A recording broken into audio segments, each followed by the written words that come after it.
statements to make this evening. And after each statement, I will give a chance for maybe one question or clarification. Because of time, I have another engagement at 6 p.m., so I must leave here before 6. The first address is my exit address at the end of duty as Cabinet Secretary for Interior and National Administration. As you're aware, for the last 2 years, I've been the country's security minister, and I thought I owe the people of Kenya an exit speech so that we can account for the 2 years in which, by the grace of God, we have had the privilege to serve our country in that office. Since the 27th of October, 2022, I have had the immense privilege of serving our country as the Interior Minister. Appointment to this role was not only a humbling symbol of confidence by President William Ruto, but also it thrust me into a most monumental responsibility of providing leadership to and coordinating the organs of our homeland security.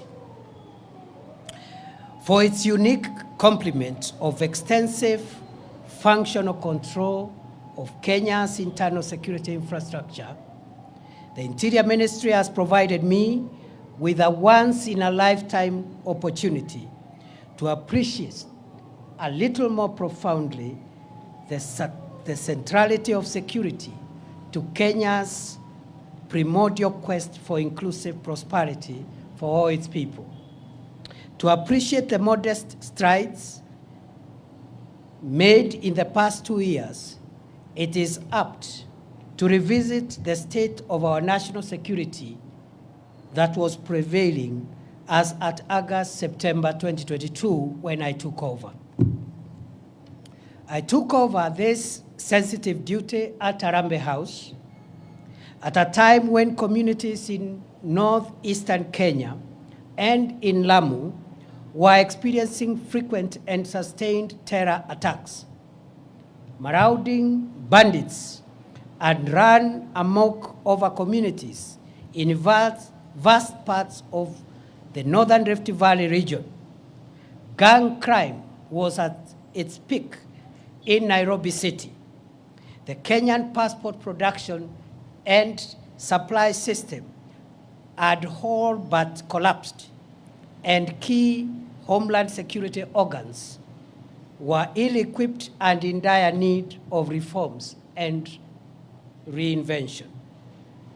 The end of my tour of duty as Kenya's Interior Minister of 2 years invites an introspection and reflection on the journey that I, with the loyal and patriotic support of hundreds of thousands of officers and staff in the police, prisons, immigration, and other citizen-facing services of the ministry, have traveled. I attribute any successes that were achieved in the last 2 years to make Kenya safer during the last 2 years. I attribute this success to the various ranks of officers and staff of the ministry. However, any performance inadequacies during my tenure are mine because I believe the ministry staff and officers did their best. 24 months of hard work by frontline multi-agency formations embedded deep in the forests of the Boni Enclave has paid off with 2 years of calm. Sacrificial fighting power of elite police formations in the forward operating bases spread along the risky frontier areas of Liboi, Fafi, Div, Kotulo, and such like areas have resulted in 2 years of great victory over dangerous terrorists who would have otherwise hurt Kenya and its people. Fellow Kenyans, it has been the honor of my life not only to oversee a coordinated and policy-driven war against terrorists, but also to visit the elite police units protecting Kenya and its people at some of the most dangerous locations in our territory. Each moment, I had a chat or shared a meal or even took a selfie with security officers in the front line in the war against terror. There was always a profound surge of pride in the knowledge that a dedicated and patriotic cohort of our security forces remain alert day and night to prevent terrorists and other dangerous criminals from accessing Kenya to cause harm to its people. For protracted periods, I have traveled by air, land, and sea to oversee counter-terrorism operations in Ziwalata, Poromoko, Kiunga, Mpeketoni, Lango la Simba, and other parts of Lamu, sometimes on Christmas Day, some other times on Good Friday, or other times covertly at night, just to make sure that we got it right. I have been to Wajir, Mandera, Takaba, and other parts of our country exposed to the threat of terror, just to give morale to frontline security officers and their commanders, and also to listen to communities in search of durable solutions against the violence of terrorist groups. Throughout the past 2 years, nothing has given me greater sense of fulfillment than the long days and sometimes humid nights spent in some of the farthest outposts within our territory. Therefore, fellow Kenyans, as I relinquish the leadership of the Interior Ministry, which I've already done, I am proud to report that save for a few inevitable losses, Lamu and northeastern Kenya are much safer and calmer today than the situation that prevailed in the last half of 2022. To our gallant security officers who paid the ultimate price with their limb or life to keep Kenya safe, I salute you and promise that Kenya will never forget your valor and patriotic sacrifice. May the souls of the officers who have lost their lives in the protection of our homeland and its people find perpetual rest in eternity. Equally, the memory of civilian souls lost through injury inflicted by terrorists will forever evoke our collective duty to keep Kenya free from danger, whatever its source. Fellow Kenyans, by the end of 2022, over 135 innocent Kenyans, including 20 security officers, had been killed by marauding bandits in parts of Baringo, Laikipia, Samburu, Turkana, West Pokot, and Elgeyo-Marakwet counties within a span of 6 months. During the same period, dozens of schools were closed, thousands of families were displaced, and public amenities destroyed by bandit gangs, some of whom converted school classrooms into permanent dormitories for bandit families. To arrest possible breakdown of law and order, a police-led security operation with the support of the military was declared on 13th February 2023. It has been 19 months of sustained war on bandits in the north of our country. The the strategic decision to gazette as disturbed and dangerous remote and difficult terrain, gorges, escarpments, and caves where bandits retreated to hide after attacking, robbing, and killing innocent civilians proved to be the game changer. Heavily armed bandits were flushed out from these areas in a process that lasted several months.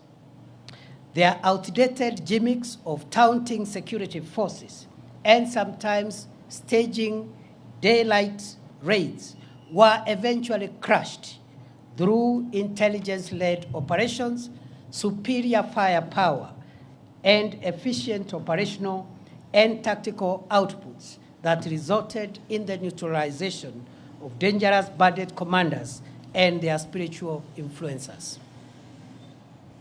19 months after President Ruto ordered the most consequential security operation against banditry ever to take place in northern Kenya, the infrastructure that had sustained banditry for over 4 decades has been suppressed and dismantled. Bandit gangs and their enablers have been overpowered and scattered, despite occasional feeble attempts to resuscitate this dangerous crime against the people of Kenya. Scores of schools in Baringo, Samburu, Elgeyo Marakwet, Turkana, West Pokot, and Laikipia counties have been reopened. Mokogodo Forest, Sieku Valley, Burat Hills, Korkor, and Arabal Hills, Tandale Valley, Gelecha Valley, Malaso Escarpment, Kurkur, Pura, and other previous bandit hideouts are today pacified.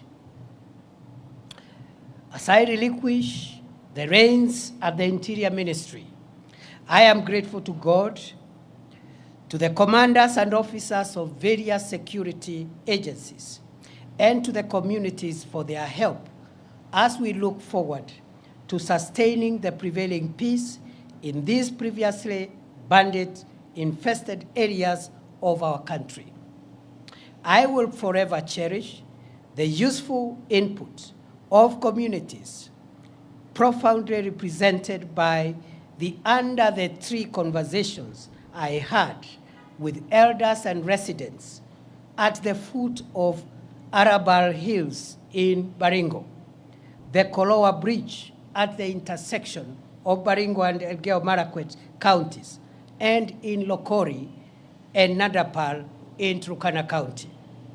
I desire to live to see these parts of our country completely free from the terror of bandits and opened up for socio-economic development as Kenya marches into the future.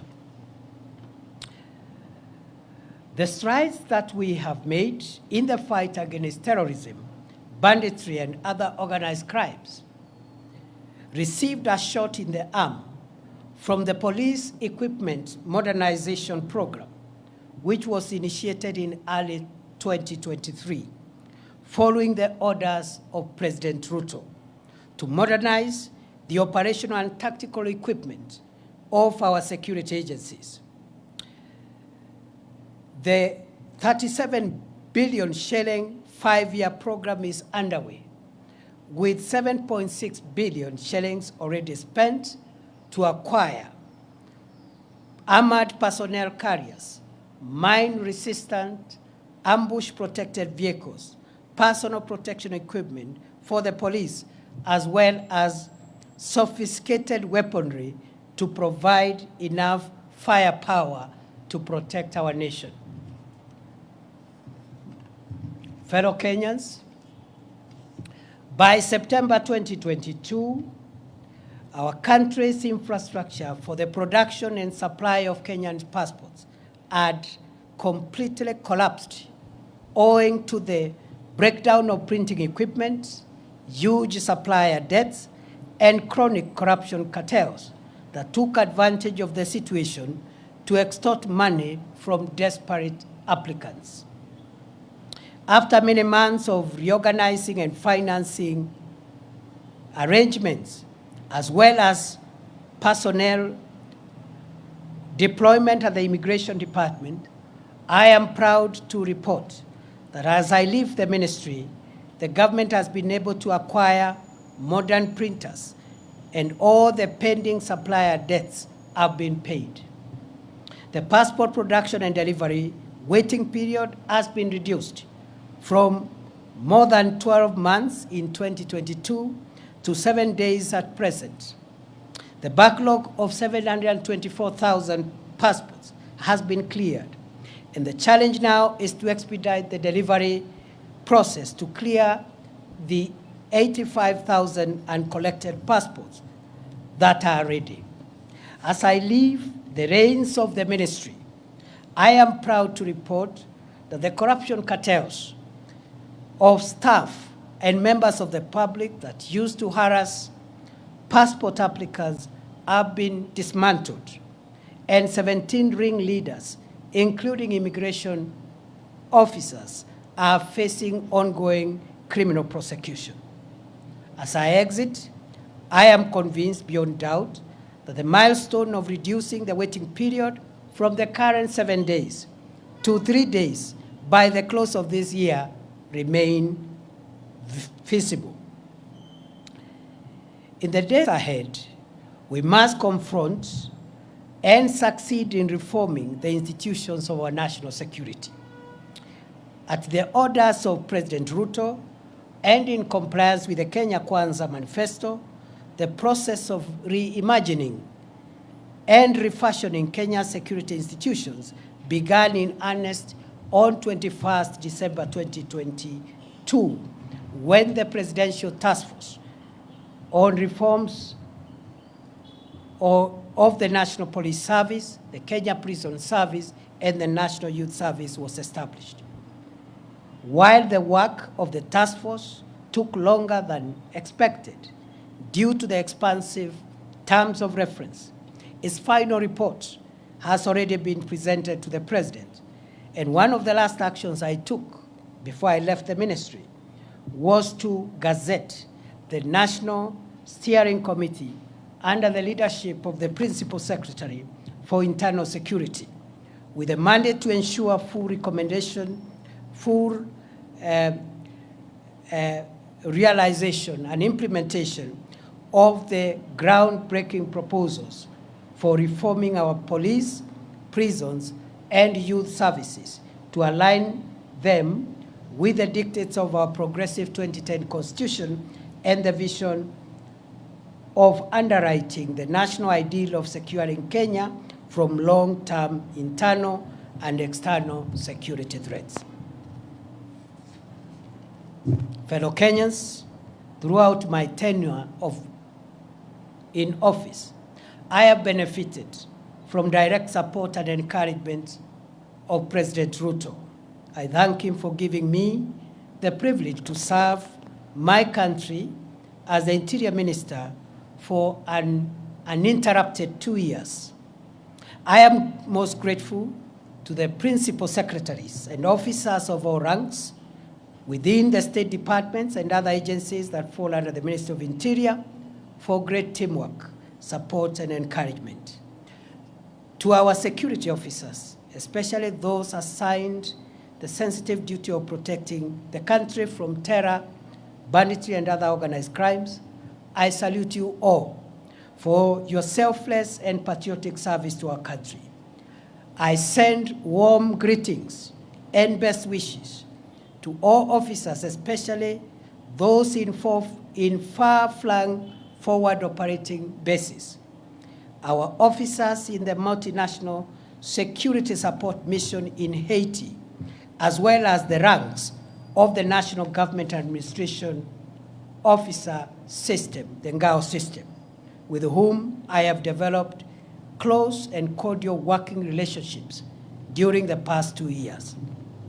I pray that my successor will build on the gains we made and will succeed to roll back the emerging reports of mysterious disappearances, abductions, and femicide. Goodbye, and God bless Kenya and protect our dear country, our homeland, the Republic of Kenya. May we remain one nation of one people, united by our emblems, the map, the flag, and the national anthem of Kenya. Thank you.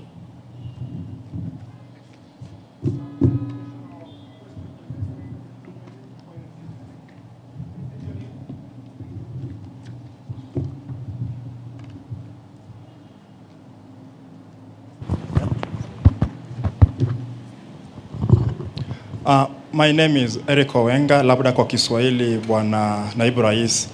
What do you speak of about your legacy in terms of abductions and extrajudicial killings that were rampant during your reign as the Cabinet Secretary of Interior for the past 2 years? Because Kenyans, some of the questions have not been answered in regard to the same. Can you exhaustively speak about it?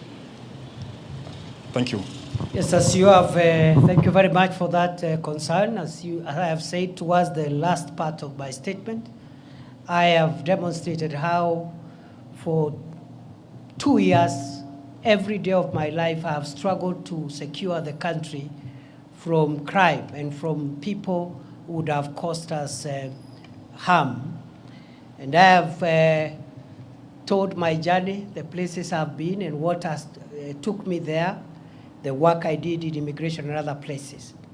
At the end of my statement, I have said, as I exit that office, I'm exiting at a time when there are reports of cases of mysterious disappearances, abductions, and femicide. And I have handed over the responsibility of cracking down on those emerging reports of crime. And I wish him well, and I know he will succeed. The same way in the past, I've been able to handle those other national security challenges. Remember, these are challenges that we've witnessed in the last few months, and already we had gotten ourselves on a place where we had come up with a strategy of cracking down on this criminal behavior, the same way we succeeded, even with the Nairobi urban crime, which was quite a spiral at the time we took over, and which today is manageable. And therefore, these are developments over the last few weeks, maybe a couple of months. We had laid the ground on how to deal with both cracking down on criminals who are in that space of femicide or abducting people, and also a framework for accountability of any rogue officer or officers who will be involved. And therefore, that should be the task of the next minister going forward. I have no doubt I have done my best every day of my life, and there is no day I have slept without asking myself what I have done to make our country safer. Before, because of time, allow me now to transit and speak on my assumption of office to the office of the Deputy President of the Republic of Kenya. Those of you who were in the swearing in, you realized I just made some of the cuff remarks deliberately because it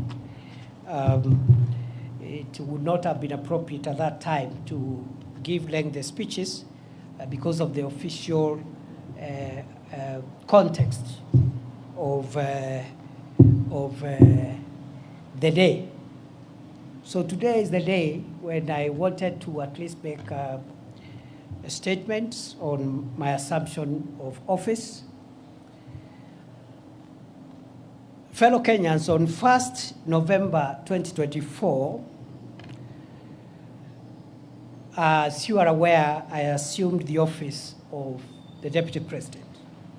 That day was and shall remain the most momentous and significant day of my life. After serving my country for a quarter of a century as a law lecturer, legal practitioner, senator, majority leader of the Senate, deputy speaker of the Senate, and most recently, as the cabinet secretary for Interior, I now take over office as the third deputy president of the Republic of Kenya.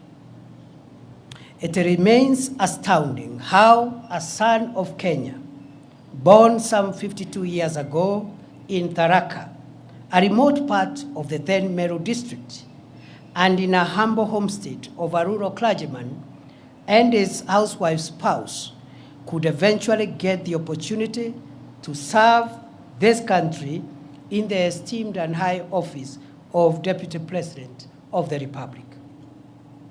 My assumption to the office of Deputy President has presented me with an opportunity to reflect on our country's past, present, and future.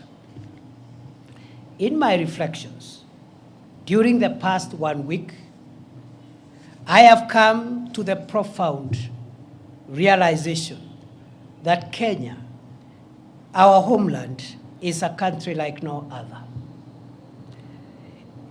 Its charm, the industry of its people, our fine weather, our culture, and our breathtaking topography are unmatched.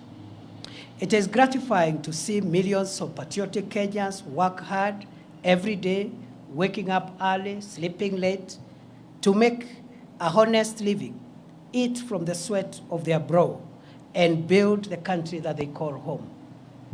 While it is true that formidable challenges confront us today, it is also true that we always find a way to surmount obstacles and protect our country and its people from the shocks of the modern world. Where a tiny number among us has tainted our country's image, the same has been repudiated by the exploits of millions of honest and patriotic, focused Kenyans who love this nation enough to protect it from the risks on its survival. Indeed, Kenya is a covenant country, blessed with an industrious people and an incredible array of natural resources requisite for the creation of wealth enough for all its people. We remain eternally grateful to the heroes and heroines who have ensured Kenya remains the blessed nation that it is. As we reflect on our challenges, let us capitalize on the jolting of these challenges to write a new, better, and brighter chapter for Kenya. We should heal our divisions, solidify our national unity, and pursue our country's goals as brothers and sisters, joined by the permanent bonds of our common heritage and our common future. I have had occasion in the past few days to ponder on how the orderly transfer of authority as called for in our Constitution takes place seamlessly in our country. I realize that my ascent to the office of Deputy President has taken place on the back of a hotly contested constitutional process. For weeks, the country was glued to parliamentary and judicial events whose completion is a testament, or was a testament, to our country's democratic credentials and the integrity of our constitutional institutions. I am humbled to be of service to this country as its Deputy President, and to formally take the reins to support and assist President William Ruto and the team he leads towards the realization of his vision to deliver the transformation of Kenya. It is an honor to serve my country at such a time as this, when Kenya is moving forward and upwards to the heights that our forefathers envisaged when they fought for the establishment of our republic. The founders of our nation and those who fought to make us a free people triumphed over the oppressive chains of colonialism, not only because they worked hard for it, but because they remained united. Today, as in the past, the quest for national unity is undeniably the most profound aspiration animating our national conversation. Why? Because we are coming from a rough patch where we had been enthralled in a rather unfortunate conversation about distinction, difference, and division. At a time when the country desperately requires a rallying call to pull together to steer our nation to greatness during these challenging times. Kotaler Somoei, Dedan Kimathi, Mekatilili Wamenza, and later Jomo Kenyatta, Ronan Gala, Oginga Odinga, Masinde Muliro, and many others worked hard to set free the whole of Kenya, not parts of Kenya where they were born or raised. They refused to see themselves as liberators of their places of birth, choosing instead to consider themselves as brothers and sisters connected by the common past of their ancestry and the shared future of the generations that would come after them. We learn from these gallant sons and daughters of Kenya that for us to defend our freedom, sovereignty, territorial integrity, and economic transformation, for us to overcome inequality, poverty, and the need in our midst, we must harness and aggregate the collective daily struggles of ordinary Kenyans for our common good. For the aspiration of forging a united Kenya to materialize, we must accept each other, recognize our equality, accept that diversity and difference among us are for building rather than destroying us. A united nation is better equipped to deal with the challenges and overcome the obstacles we face in an increasingly complex, unpredictable, and insecure world. Kenya's viability is guaranteed only if its diverse components and segments converge in pursuit of common ideals, notwithstanding our linguistic, ethnic, religious, or political orientations. As I assume the functions of the esteemed office of the Deputy President of Kenya, I pledge to support and assist President Ruto to canvass, defend, and accelerate national unity, but also to canvass, defend, and accelerate the implementation of the bottom-up economic transformation agenda on which his administration was elected 2 years ago. I will work with my colleagues in the cabinet, as I have done in my previous role during the past 2 years, as we look forward to opening a new chapter in our collective effort to deliver the economic transformation and empowerment of the people of Kenya to realize better standards of living. The government has made significant strides towards the transformation of our food security situation, health, education, as well as stabilizing spikes on prices of essential household commodities since September 2022. The government's resolve to introduce a higher education funding model that is student-centered and to roll out universal health, affordable housing, and other initiatives require constant communication for public buy-in, input, and feedback in the spirit of a people-centered delivery of our country's development agenda. I have no doubt whatsoever that well-crafted public-private partnership projects are essential for the realization of strategic public sector infrastructure development projects and will cushion our country from incurring unsustainable debt for financing our country's development needs. as we pursue Kenya's economic transformation and strengthen the bonds of our national unity. Now is the time to ask every citizen to introspect on their contribution towards the actualization of the Kenya we all want to live in. The values of honesty, hard work, patriotism, family, and all other values of our civilization, faithfully transmitted through generations, makes it possible for us to transform this country into a more inclusive, equitable, and cohesive nation in which every citizen is able to live free from fear and want. A Kenya where every citizen has a realistic opportunity to attain good health, wealth, and safety.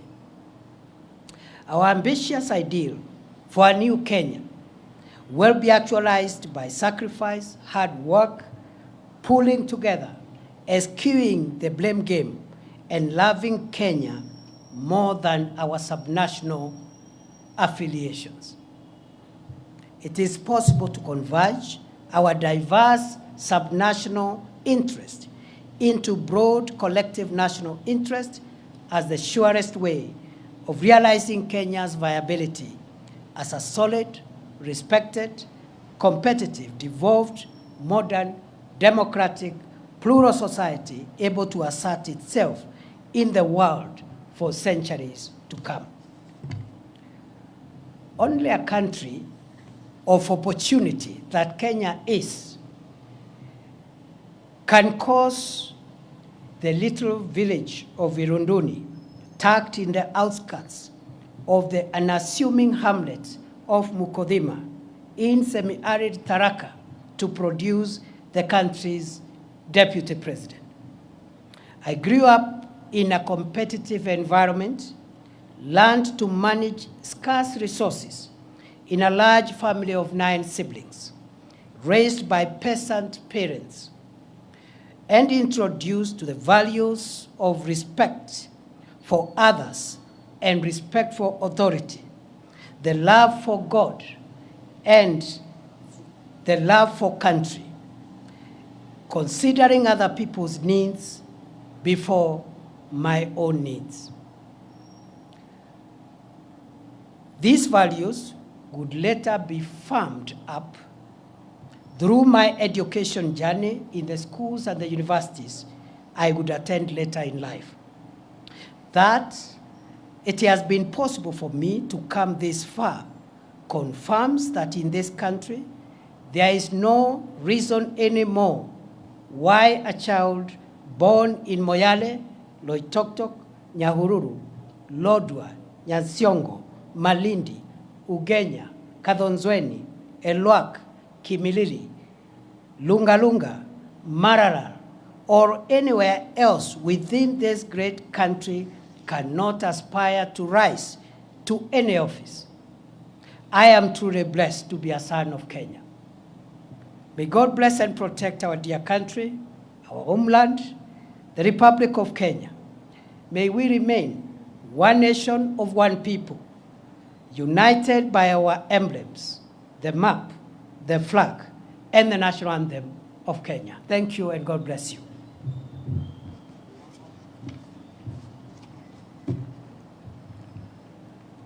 I'll take maximum 2, please. Thank you, Excellency. My name is Melita Oletenges for Citizen TV. My question is, you are stepping into this new role at a time when counties have not had a disbursement of funds for about 4 months, and it is causing a cash crunch there. And now that you're going to also be the chair of IBEC, how do you tend to accelerate this and ensure that services in the counties roll as they should be?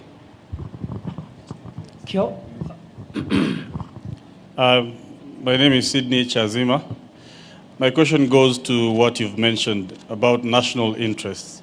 And recently, while performing your duties as the Deputy President, you spoke before the Judiciary at the 12 years anniversary for the Supreme Court. And you mentioned that there need to be a place where the courts consider the national interest as opposed to the public interest. Someone may misconstrue this as the executive trying to exert its pressure on the courts. What would you make of this? Thank you. Those are very good questions. I would like to respond to them as follows. It is true there is a bit of cash disbursement delay for counties, which is unfortunate. But I think the context for that situation is that this country in the last 2 years have come from a very difficult macroeconomic situation. And it has taken 2 years of hard work under the leadership of President William Ruto to tackle the macroeconomic stability of the country, stabilize the shilling, stabilize essential food prices of essential commodities, including fuel, and so forth and so on. For the first time this month, inflation is at 2.7%, the lowest in 17 years. The last time the inflation was at that level was in 2007, just before the post-election election violence, at the peak of President Kibaki's best economic situation.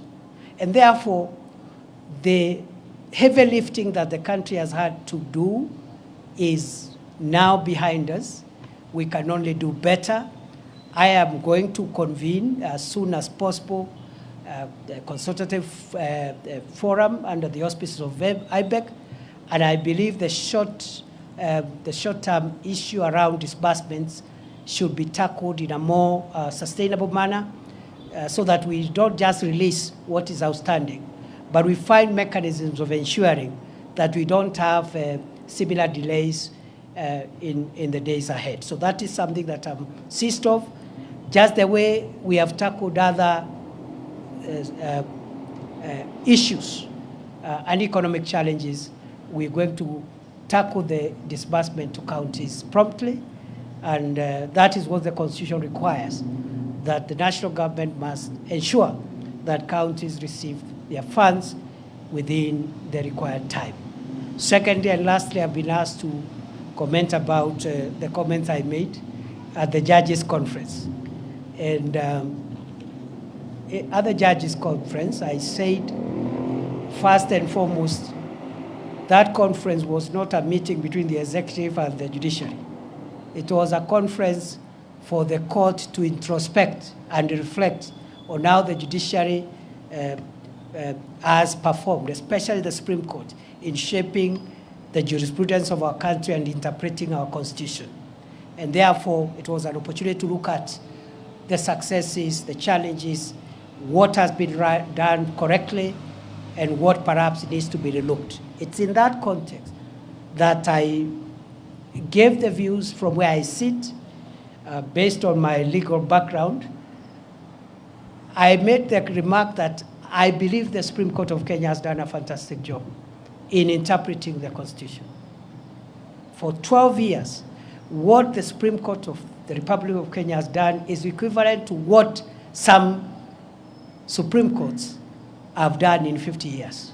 So we are very proud that our institutions are not only efficient, but they are on a trajectory of fast maturity. At that point, because it was a moment for introspection, I said, the jurisprudence that the court has given us about public interest is very refreshing and welcome. And then I remarked, going forward, as the Supreme Court consolidates its own jurisprudence and enhances it, perfects it, it is worth reflecting, even beyond public interest, whether our Constitution allows our Constitution allows the court to distill existential values of the state.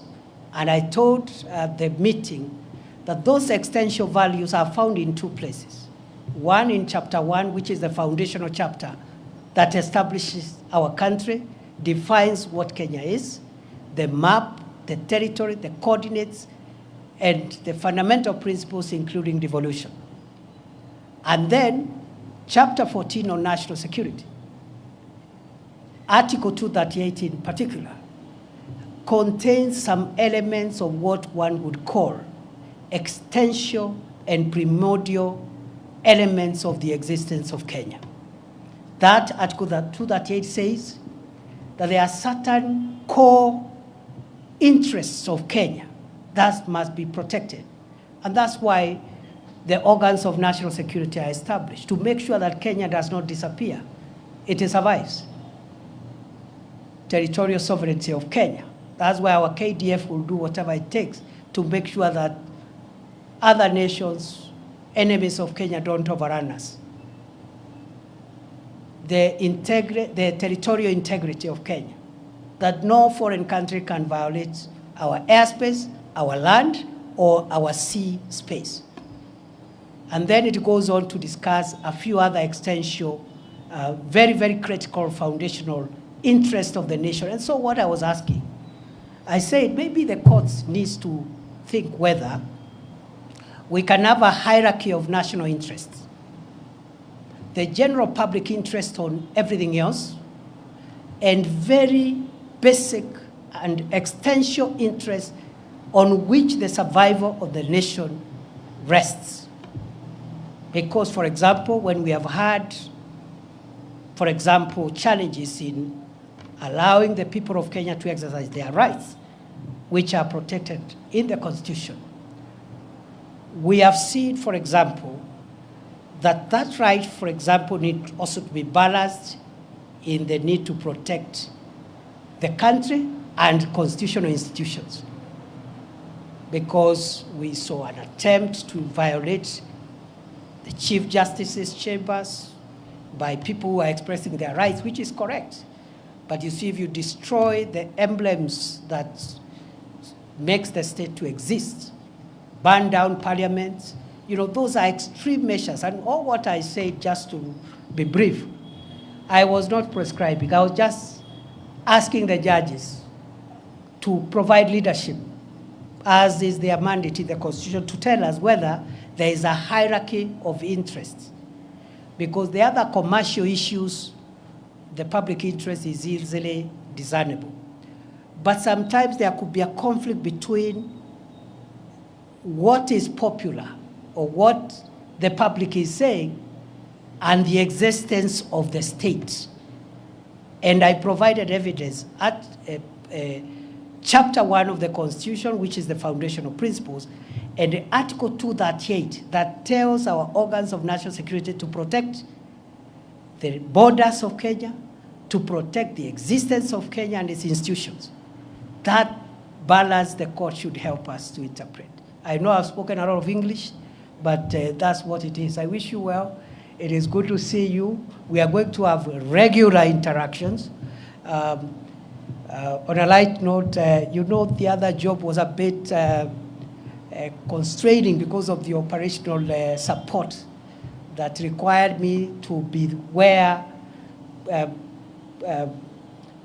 action was taking place in terms of defending the country's vital interest of homeland security.